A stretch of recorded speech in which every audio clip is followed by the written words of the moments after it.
श्री शिवलीलामृत कथासार अध्याय 14वा। या अध्यायामध्ये आपण श्रवण करणार आहोत गणेश षडानन लीला, गंगेबद्दल पार्वतीचे प्रश्न, शिवदूता सर्वस्व हरतात, भिल्लिनीच्या वेशात पार्वतीची शिवोपासना, तसेच स्त्रिया चरित्र। श्री गणेशाय नमः। हे भस्मासुरहरणा, भक्तभय निवारका, भक्तवत्सला, तू भेदातीत, भूताचा अधिपती, भवानीवरा, भोगीभूषणा, भक्तरक्षका, त्रिविधताप सोसतोस, तू त्रिगुणातीत, त्रिपुरांतक, त्रिभुवन जनक, त्र्यंबक आहेस। स्वर्ग, मृत्यू, पाताळ, स्थूल देह, लिंगदेह, कारणदेह यांचे रक्षण करतोस। तू त्रिकांड वेद आहेस, म्हणजे तू वेदत्रयाने किंवा कर्मज्ञान उपासना यांनी जाणला जातोस। सूत शौनक इतर ऋषींना नैमिषारण्यात शिवलीला कथन करीत होते। ते म्हणाले, आता गजानन आणि षडानन यांची कथा ऐका। एकदा लहान गजाननाला पार्वती मांडीवर घेऊन स्तनपान देत होती।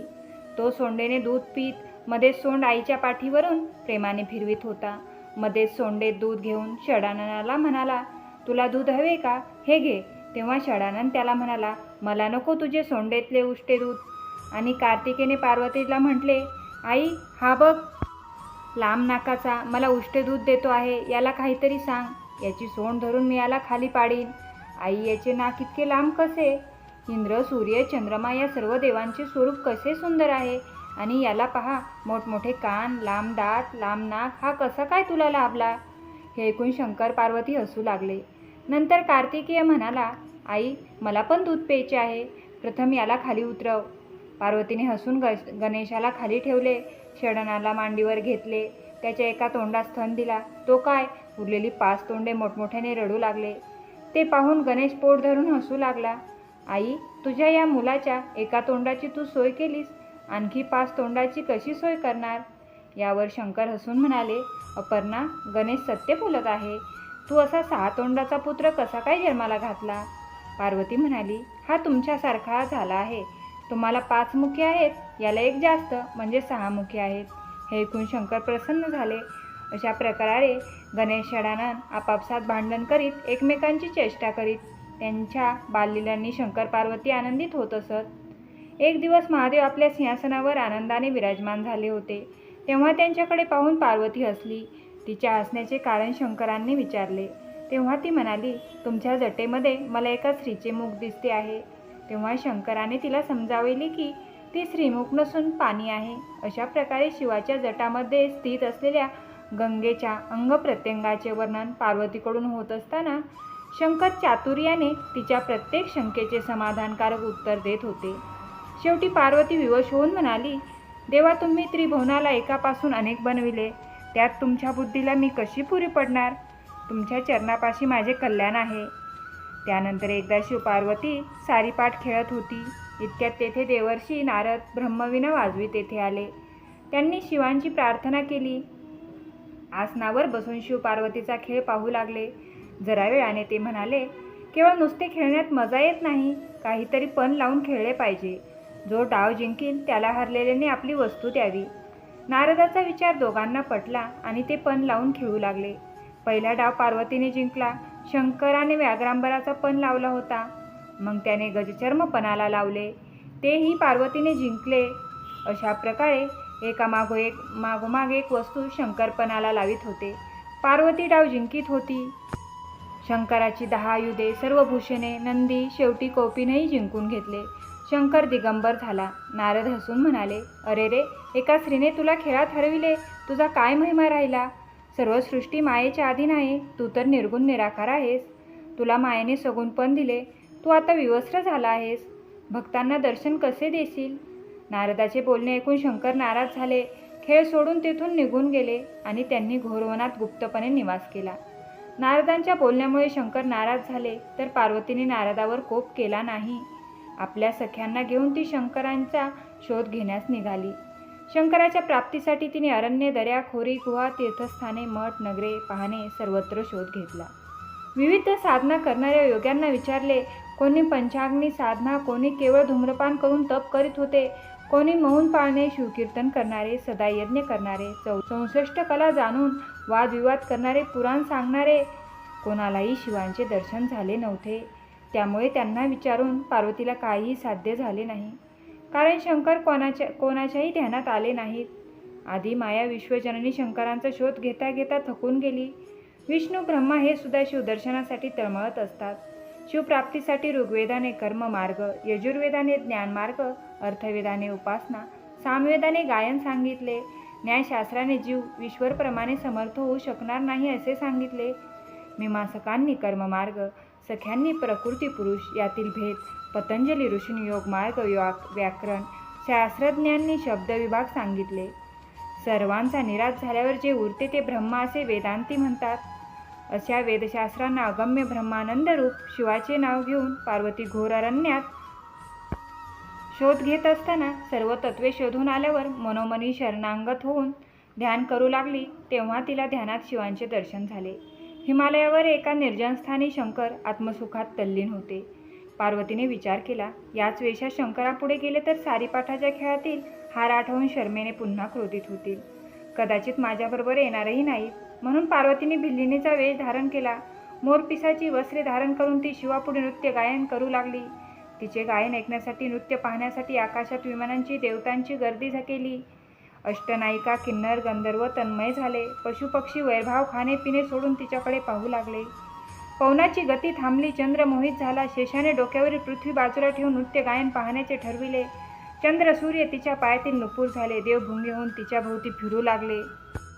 तेव्हा शंकरही आपले ध्यान सोडून तिच्याकडे पाहू लागले. पार्वतीच्या नेत्र कटाक्षांनी शिवांचे मन आकर्षित झाले. त्यांनी साधना सोडली. ते भिल्लीन वेशधारी पार्वतीजवळ आले आणि तिला विचारू लागले, तू कोण आहेस? कोठे राहते? येथे कोणत्या कामासाठी आलीस? तुला पाहून माझे मन कामसक्त झाले आहे. तूच मला या पिडेपासून मुक्त करशील. तुझ्यासारखी सुंदर स्त्री त्रिभुवनात नाही. तू माझ्याबरोबर विवाह कर. तुझ्या इच्छेप्रमाणे मी तुझा सेवक होऊन राहीन. यावर भिल्लीन म्हणाली, तुम्ही कैलासनाथ शंकर आहात हे मी ओळखले. उमेसारखी सुंदर स्त्री सोडून कैलास टाकून इथे का बसलास? तुमच्या दृष्टीने मी परणारी आहे. तुम्हाला तुमचे मन ताब्यात ठेवता येत नाही. तुम्ही कसले तपस्वी? शंकर म्हणाले, मी उमेवर रागवलो. तिचे तोंड पाहावेसे, नाव घ्यावेसे वाटत नाही. भिल्लीन म्हणाली, माझा पती फार रागीट आहे. त्याला कळले तर तो जग जाळून टाकील. शंकर म्हणाले, माझ्या पत्नीने दक्षाच्या यज्ञात संतापून स्वतःला जाळून घेतले. दुसऱ्या जन्मात हिमालयाची कन्या झाली. ऋषींच्या देवांच्या सांगण्यावरून मी तिच्याशी पुन्हा लग्न केले. पण तिने सारीपाठात कपटाने पण लावून माझे सर्वस्व हिरावून घेतले. भिल्लीन म्हणाली, पुरे तिला कपटी म्हणता? तुम्ही स्वर्गगंगा आवडली म्हणून डोक्यावर धारण केलीत. हे कपट नाही का? कैलासनाथ म्हणाले, तिने शुभ व निशुंभ दैत्य युद्धात मारले. ती क्षणात सृष्टीची घडामोड करते. आता तिने येऊन माझी विनवणी केली तरी मी कैलासावर जाणार नाही. भिल्लीन म्हणाली, भवानीने तप करून तुम्हाला प्राप्त केले. तिच्याशी तुम्ही 2 वेळा विवाह केलात. तिचा त्याग तुम्ही केलात. तुम्ही माझ्याशी प्रामाणिक राहाल याबद्दल विश्वास कसा धरावा? त्यातून द्यूत खेळून तुम्ही सर्वस्व हरलात. याबद्दल तुम्ही विनाकारक रण धरलात. यावर शंकर काही बोलेनात. भिल्लीन वेशधारी पार्वतीने पुन्हा नृत्य करीत तेथून जाण्यास प्रारंभ केला. शंकरही तिच्या मागे धावत जाऊ लागले. तेव्हा भिल्लीन थांबली व म्हणाली, तुम्ही माझ्याबरोबर माझ्या घरी चला. तेथे मी तुमच्याशी विवाह करीन. बरे म्हणून शंकर तिच्याबरोबर चालू लागले. भिल्लीन वेशधारी पार्वतीने त्यांना भुलवून कैलासावर नेले. तेथे सिंहासनावर बसविले. तेथे पार्वतीने त्यांची षोडोपचारे पूजा केली. गळ्यात फुलांचा हार घातला. त्यांच्या चरणावर हात ठेवून आपले मूळ स्वरूप प्रगट केले. पार्वतीचे रूप पाहून शंकर चकित झाले. दोघेजण मनपूर्वक हसू लागले. शंकर म्हणाले, भवानी तू धन्य आहेस. माझी समजूत घालून तू मला परत आणलेस. पुढे श्रीयाळ राजाची कथा. सूत, शौनक इत्यादी ऋषींना श्रीयाळ राजाची कथा सांगू लागले. एकदा नारद नारायण नारायण असा विनानाद करीत कैलासावर गेले आणि शंकरांना म्हणाले, देवा तुझे अनन्य भक्त मी आजवर पाहिले. परंतु कांतिनी नगरीतील राजा श्रिया हा तुझा भक्त एकमेव महान सत्य पालक आहे. तो अत्यंत सुशील, सात्विक, क्षमावंत, धीरगंभीर, श्रद्धाळू आहे. त्याने जे अन्नछत्र घातले आहे तेथे तो अतिथीला इच्छा भोजन देतो असा त्याचा नियम आहे. त्याच्याकडे आलेला याचक विनमुख जात नाही. अशा प्रकारे नारदाच्या मुखातून राजा श्रेयाची कीर्ती ऐकून शंकरांनी आपल्या भक्ताची परीक्षा घेण्याची ठरविली. भिक्षुकाचा वेश घेऊन ते कांतीनगरीमध्ये राजा श्रेयाच्या राजमहालाच्या द्वारावर उभे राहून ओरडू लागले, हे श्रिया, मी तुझ्या नावाची कीर्ती ऐकून आलो आहे. मी भुकेने तहानेने व्याकुळ झालो आहे. तू त्वरित इच्छा भोजन दे, नाहीतर शाप देऊन तुझे सत्व भंग करीन, असे अपशब्दही बोलू लागले. भिक्षुकाची हाक ऐकून राजा श्रेया राणी चांगुना धावत आले. त्यांनी ब्राह्मणाला सन्मानपूर्वक नमस्कार करून घरात आणले. उत्तम आसनावर बसवून विधीपूर्वक पूजा केली. हात जोडून ब्राह्मणाला राजा राणी म्हणाले, अतिथी मूर्ती, आपली इच्छा ते भोजन आपण विनासंकोच मागावे. आम्ही आपली इच्छा पूर्ण करून तृप्त करू. तेव्हा अतिथी ब्राह्मण म्हणाला, राजा, मला नर माणसाचे भोजन पाहिजे. तू राजा आहेस. अधिकार संपन्न असल्याने तुझ्या आज्ञेने तू विकत आणलेले चोरलेले मांस चालणार नाही. यावर राजा राणीने आपल्या शरीरातले मांस शिजवून घालण्याची तयारी दाखवली. परंतु अतिथीने त्यालाही नकार देत म्हटले, तुम्ही अन्नछत्र चालविता. तुम्हाला भक्षण केले तर ते अन्नछत्र खंडित होईल व अतिथी धर्म नष्ट होईल. तुमचा 5 वर्षाचा चिलया नावाचा मुलगा तो सद्गुणी पवित्र बालस्वरूप आहे. त्याच्या मांसाचे इच्छा भोजन मला पाहिजे. हे ऐकून राजा राणीला आश्चर्य त्याचबरोबर दुःख झाले. तरी ते धैर्याने म्हणाले, ठीक आहे, आपल्या इच्छेनुसार आम्ही आमचा पुत्र आपल्याला अर्पण करीत आहोत. आपण त्याला घेऊन जावे. तेव्हा अतिथी क्रोधाने म्हणाला, राजा, मी काय वाहक सिंह क्रूर पक्षी आहे? तेव्हा तुमच्या मुलाचे कच्चे मांस खाऊ? मनात उद्वेग माया मोह न धरता ते नरमांस मला शिजवून वाढा, नसेल तर मी चाललो. राजा राणीने ठीक आहे म्हणून अतिथीची क्षमा मागितली आणि आपल्या पुत्राचे मांस शिजवून भोजन देण्याची तयारी दाखविली. चांगुनेने अंतःकरण कठोर करून आपल्या बाळाला हाक मारली. चिल्या मित्राबरोबर अंगणात खेळत होता.